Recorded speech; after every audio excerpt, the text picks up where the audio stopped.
Hello, good evening, and Assalamu alaikum. This is Hassan Zafar with Political Zone. You are all aware of the Israeli strikes on Iran. It happened this morning, and two of Iran's nuclear sites have been hit. So that is the situation. I would like to read President Trump's message on his Truth Social, in which he says that we warned Iran, but they did not pay attention to us. I gave Iran chance after chance to make a deal. I told them in the strongest of words to do it, but no matter how hard they tried, no matter how close they got, they just couldn't get it done. So this is Donald Trump sending a message out to Iran. And 2 days ago, it was same Donald Trump who sent a message to Israel that Israel attack on Iran is off limits. Off limits was his words. But this morning when it happened, he's standing with full weight and might behind Iran. So that is the situation today. Let's discuss it further with Simon Sharif Saab. He is a political expert, political economy expert and a defense analyst. Thank you, Samson Saab, for joining me. So here we are. What was being dreaded for a long time has finally happened. So how do you see this situation evolving further? I think the situation has already evolved. There is tremendous damage in Iran. A lot of military leadership has been lost. A lot of nuclear scientists have been lost. The main nuclear facility has been hit very badly. Their communication centers have been hit. How Iran reacted, what damage was caused to Israel, we do not know yet. Nothing has come out from Iran so far. So the situation is not good, and there was a lot of infiltration from within Iran because of the fractured politics, too much emphasis on the revolution and the religious oversight, mullah oversight at every level of society. I think that has finally caught up with them, and a stage has reached when it's the last straw on the back of the camel. This is how I can sum it up. Yeah, this is a very difficult situation for the regime in Iran, at least what we can say by now. Let's take a quick look at the air capability of Iran. They have 30 MiG-29 fighters, which they acquired from Russia. They were made in 1991, and they have American F-14 Tomcat. 40 of them were developed in 1974. So the air capability of Iran is quite backwards, if you like to put it that way. And their missile capability, which they have been talking about, which they even used against Israel in the previous conflict. It remains to be seen what Iran can do. And if they are not able to strike back on Israel in kind, because the Israeli attack was massive. They used 200 advanced jets, including F-16s, 4.5 generation, and F-35s, 5th generation aircrafts. So that is what the situation is. Do you see Iran retaliating in any way? So far, Iran retaliated in terms of drones. Much reputed drones which were used in the Ukraine conflict also. I don't think they have had any effect. Not only the Israeli air defenses, but the allied forces of NATO and other countries, they've also been busy in the air shooting down those drones. So these drones have had no effect. The Israeli air defenses are ironclad. Their capabilities have been boosted. A lot of lessons were learned from the recent conflict between India and Pakistan, and all the vulnerabilities were probably addressed. And uh, whether Iran has a residual capability and the political will to launch missiles towards Israel now has to be seen. President Trump has already given a warning that if Israel is attacked, he'll be standing with Israel. And in another statement, he said, I gave them 60 days and they didn't correct themselves. And it's no coincidence that on the 61st day, Israel attacked. That is after 60 days had lapsed. So Israel was very much in cahoots with its Western allies, including United States of America. Same was the case against Pakistan, and same is the case in Ukraine also. So it's all happened in very quick succession. Pakistan, Ukraine, swarming of drones, and now Iran. And there are a lot of parallels which I'll discuss if you ask me the question subsequently. Sure, you go ahead, but I want to ask you one thing first. That these attacks which Israel carried out with their aircrafts, which I mentioned, F-16s and F-35. F-16 has a range of 3,222 kilometers and it requires refueling. F-35 has a range of 2,200 kilometers. So definitely these two aircrafts require refueling when they are flying from Israel to Iran, and the shortest distance between these two countries is 1,724.48 kilometers to be exact, which means these aircrafts and 200 of them, they were refueled on the way. Now, on the way, we have three countries. One is Jordan, Iraq, and Saudi Arabia. So we have good reasons to believe that these countries provided refueling on the way, or they definitely landed on the nearest air base for refueling when they were flying back to Israel. How do you see this one? The route taken is direct.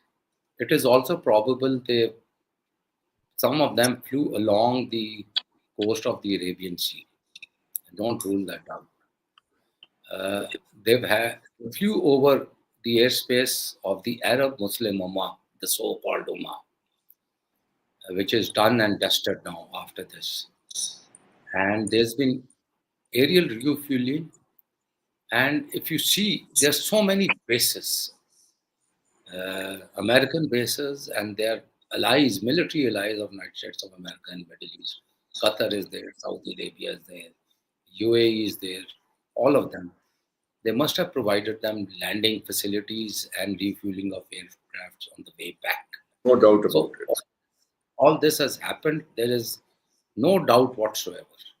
Drawing inference that the allies of the Israeli Zionism were not only its Western allies, they were Muslim Zionists also who were with them. There's no doubt about it. And Saudi Arabia has condemned the attacks. That is all. It is peripheral and cosmetic. Yes, they have called it an attack on a brotherly Islamic country.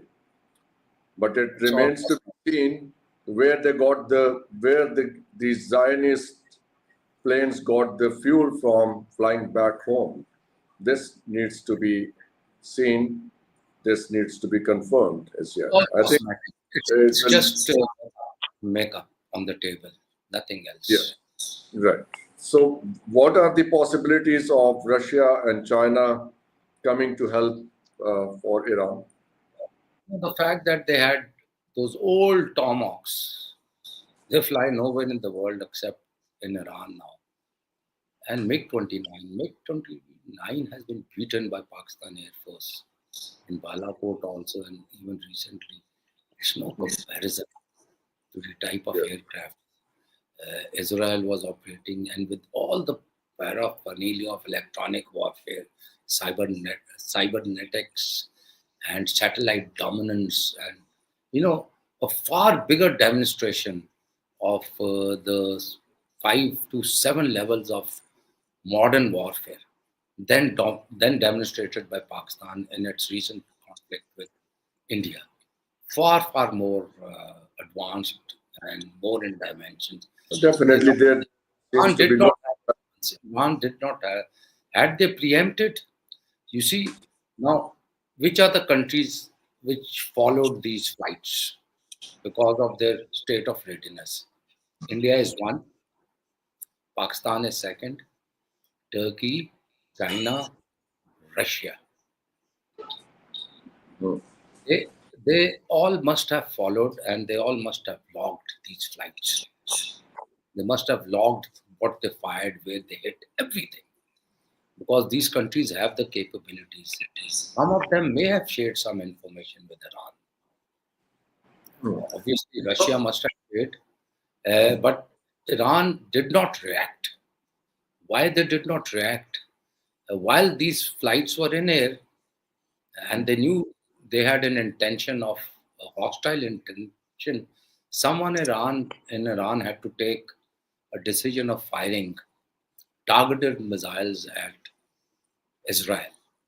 Hmm. Iran lost the initiative right there, and they waited to be hammered and thrashed thoroughly. Their armed forces are not well trained. They have no military alliances with any modern army. Their pilots are not well trained. Uh, the entire society has lived under the shadow of commissars, religious commissars. All that has also had an effect, and that is why there was a reportedly a revulsion from within also. So much so that one of their ex-presidents has said that the head of so and so organization was a Mossad agent. So they were infiltrated everywhere into the system. If that was the state of affairs, why did they go that far? Why did the Iranian regime go that far when they were? I'm sure they were aware of their capabilities. They were just thumping without any rhyme and reason. I think I'll explain it in the way that the psyche that they generated and embedded in their mindset after the Iranian Revolution had come to stay. And it got fortified with a prolonged war with Iraq. And after that, they never got out of it. And they picked up fights with every neighbor. You see, they went right into Beirut. They were in Iraq. They were in Syria. Uh, they were supporting groups operating in Pakistan against interest of Pakistan. They were operating inside Afghanistan also. You must have heard of the Herat massacre that had taken place once. So they were everywhere. And suddenly we find that once they faced reversals, they withdrew from Lebanon, they withdrew from Iraq, they were beaten out of Syria. Now the Syrian leader is an ally of the West. And it's not only Iran which has faced reversals. Iran's staunchest ally, Russia, uh, has also faced this strategic defeat. Now, this on their firewall, Iran is the last block. So if this goes, it's a very big reverse for Russia. So, with these strikes, how far, in your understanding, in your military understanding, Iran's nuclear capability and military capability has been neutralized or reduced significantly?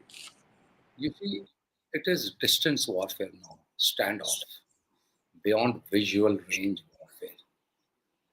If you give Israel and the allies 10 out of 10, you give Iran perhaps 1 out of 10. This is where it is.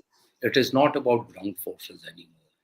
And they don't have a very strong navy. And there's a bottleneck in the Straits of Hormuz.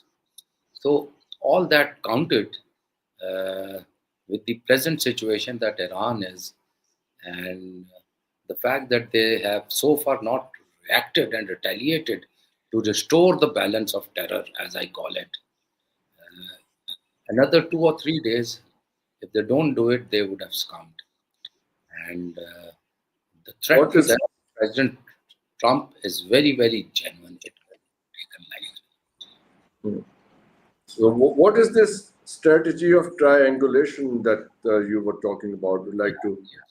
Basically, uh, this is the front of the Baghdad Pact and the center. This is also called the Southern Front. The Southern Front theory was coined by Brzezinski, who was the foreign secretary and a great strategist that they had, at par with Henry Kissinger. He had said that this front has to be reinforced with US presence. And after the Cold War, this process has taken place. So this front begins from Ukraine, draw straight line Afghanistan, Pakistan, go down to Djibouti and Somalia, and from there go up to Ukraine again. This is the triangle of instability, and this is where conflicts are taking place for the past 20 years now, or more than that. And I call it also in my essays and a strategic appraisal the devil's triangle. This is the triangulation of the strategy in this area. And in this triangulation, Pakistan has managed to survive so far. Iran has been given a very, very lethal blow. And I also want to draw some similarities. It's not coincidence. Uh, India attacked Pakistan beginning of May, first week. Pakistan retaliated, India failed. India had the entire technological might of the West, America and Israel with them. Trump kept saying they'll sort out the difference, nothing will happen. But once Pakistan Air Force hammered India, then he immediately intervened for a ceasefire. This is one scenario. Similarly, Trump kept saying that I have an equation with Russia, I'll talk to Putin, this will happen, that will happen. There'll be no war. They disgraced the Prime Minister of Ukraine, Zelensky, in White House, threw him out. And what happens? There's a swarm of drones that attacks Russia. You know about the recent drone attack. Though Russia has retaliated, but very, very weakly. And both these strategies of Ukraine and India against Pakistan combined is what Israel has done to Iran. And in this case also, Trump kept talking peace for 60 days, and on the 61st day it happened. So there's so many commonalities. So if we as Pakistanis feel that we are not in it and we are secure, then we are foolhardy and we do not understand international politics. What kind of a threat for? Hit very, very badly with more ferocity, and Pakistan has to be prepared for that. Yes. Just imagine these 200 aircrafts flying in close proximity of Pakistan. Even if there was Israeli presence when India attacked Pakistan. There were Israeli pilots. There were Israeli military personnel. They were present in Kashmir and other areas of India. So they've been present over 20, 25 years. I remember they were present even in 2000 when I was in the army. We had reports, they were there. There is another similarity between what happened in Russia, the Ukrainian drone attacks, and what has happened in Iran. We heard that there was some Indian involvement in leaking the information about Russia to the West. And we also have reasons to believe that the kind of information that has been leaked out to the Israelis, the Indian presence in Iran, it has cost them heavily, perhaps. Do you see there is a link and there's a possibility? The Indians have played dirty with Iran? Maybe it's quite likely, because diplomacy is a queer thing. We only see the top of the iceberg. What is submerged in water 70-80% of it is not cheap. This is the way countries operate in real politics, and it could have happened. But I think over a period of time, the Iranian society, which parts of the Iranian society were fed up with the commissar mullah at every level, even within everywhere, in the factories, in the schools, colleges. Uh, those elements have been uh, converted into assets inside Iran, and they have facilitated these operations.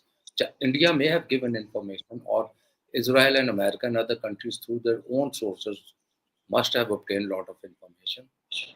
That's their job, their intelligence agencies. But I think the most lethal blow to Iran came from within. And if Iran doesn't react for the next 3-4 days, it means the last straw on the camel's back. Are you saying that the disgruntled elements within Iran have facilitated the precision of these of Israeli attacks, missile attacks, because they exactly hit where those military commanders were, where those nuclear scientists were? So it's an inside They job. are reports. They are media reports. They are social media reports, though not authentic, which say that a lot of drones flew from inside Iran.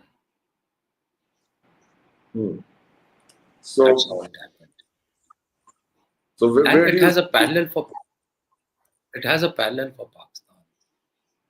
if you permit me. So what is And the the threat for? parallel is Yes, please go ahead. that in Pakistan, no one has to infiltrate Pakistan. United States had bases for so many years, and they've been operating in this country during the war on terror in the FATA regions, which are now part of KPK, Balochistan, Jacobabad, all these places. I'm sure their agencies already have pre-placed assets here. We have to be mindful of it, and we should be in awe of it also. And saw a sudden change in the attitude of the United States towards Pakistan after the 10th of May, after President Trump claimed that he made the ceasefire possible by using trade as a tool. And after that, we can very clearly see that there is a lot of appeasement policy on the side of the uh, President Trump or United States, if you like to put it that way, towards Pakistan, and they have been bashing India in many ways. So this was all being planned from that time that pulled Pakistan away from. You see, Hassan, taste of pudding lies in eating. 10 years hence into the future, 2036, would Pakistan have evolved into a proud, self-reliant nation with an impact, not a military or a nuclear impact, an economic impact in the world, then I agree. Trump is very sincere. No, I call it deceptive diplomacy. Well, diplomacy, by all means, is effective, isn't it? Diplomacy place to placate Pakistan. There's a strategy called, in nuclear strategy, there's a phase which is known as compellence. Because there was feeling has been a master of embroiling Pakistan in compellence every time. I don't believe it. I don't buy because it. there was a feeling. But yes, I buy it. Hence, if Pakistan turns out to be what I have said, self-reliant, developed, proud. Yeah, but because there was a feeling right after the Indian attack that there was a kind of a block, if you like to put it in those terms. There was a alliance being formed between Pakistan, Afghanistan, Iran, China, maybe Russia. So that kind of picture was emerging. These are all antics. You see, they threw out Zelensky from the office. Yet he is their ally. They helped him do those drone attacks on Russia. These are all antics. And Trump administration has not proved the art of antics in international relations. Yeah. So what do you see coming next? Coming next, God forbid, coming next, I dread the day. It's Khalil not a Gibran pretty picture. Yes. Khalil Gibran said, I dread the day when monkeys will disclaim kinship with us, the way we disclaim with them today. So we I have do to not want to discuss our own. it. It can be very, very bad and lethal for Pakistan. As a senior Pakistani with experience, national, international exposure, and experience and writing, and knowing the world and interacting with some of the greatest strategists and sharing platforms with them, Pakistan has to be ready. Make ready your strength to the utmost of your power. To strike terror, we have to be ready and we have to be peaceful. Are you by any means indicating that India can take advantage of the situation and can strike? No, next strike on Pakistan will be Ukraine, Israel, and India combined. Ukraine will be part of We it. have to be really well. Ukraine will be No, part of. the methodology of Okay, no, the methodology of Ukraine, mass drone attacks. And What Israel has done to Pakistan, and it will be because the Indian plan failed. Ukraine was trying another dimension, and both Indian plan and Ukraine plan put together with the type of equipment and the military Israel has, it all became a very, very lethal combination against Iran. And it will come with more ferocity against Pakistan. You know, there's another thing, this Indian Dreamliner airline also provided a lot of distraction. Israel was preparing to attack Iran. The whole world was glued to the story of the Dreamliner. It happened by chance, but it did. And politics is something which exploits these situations when people are diverted and distracted. Are you saying it was not a mere coincidence? It was a coincidence. It's a human tragedy. How can we do politics on that, on a human tragedy? We can't. It could have happened to a Pakistani. A lot of politics has been building on human tragedies. That's what we. Just yesterday, you know what they did in Gaza? Point blank, pot shots at people collecting food. And the organization which is distributing food is actually supported by Israel and the West. So they did not attack the front ranks, the people who were at the tail. They took pot shots at children. You know, it's that reliving of Baal, that god of sacrificing kids. I do not know how this mentality has come into Jews. They're supposed to be believers of the book. God forbade them throughout history not to carry out messages. Doing it. Thank you very much, Samson Sharaf Saab, for your time, for sharing these critical details with us. And thank you very much for watching. We'll be back with our live show at 9:30 with another panel. Until then, take care of yourself.